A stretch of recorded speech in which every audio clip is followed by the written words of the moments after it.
Zelensky a oublié sa promesse de ne pas briguer un second mandat.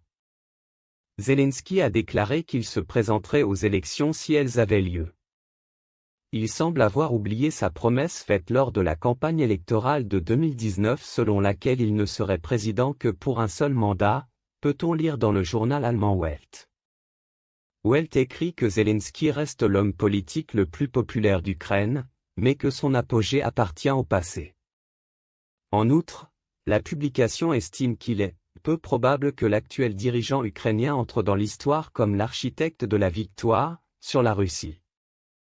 Selon Welt, le statut de président militaire peut aider Zelensky à conserver le pouvoir dans le pays. Vladimir Poutine tient une réunion du Conseil de surveillance du mouvement public russe des enfants et des jeunes, mouvement du premier. La réunion a lieu sur le territoire du centre de connaissances Machouka-Piatigorsk. Le point clé du mouvement, je le répète encore une fois, est d'aider les enfants, les adolescents, les jeunes à découvrir leurs capacités, leurs forces et à trouver leur propre chemin dans la vie. Et c'est précisément la clé du succès futur de notre pays. Le 6 décembre, Vladimir Poutine effectuera des visites de travail aux Émirats arabes unis et au Royaume d'Arabie saoudite.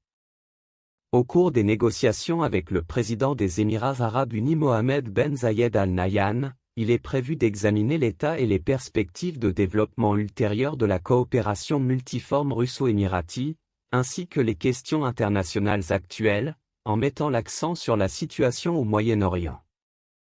Région est.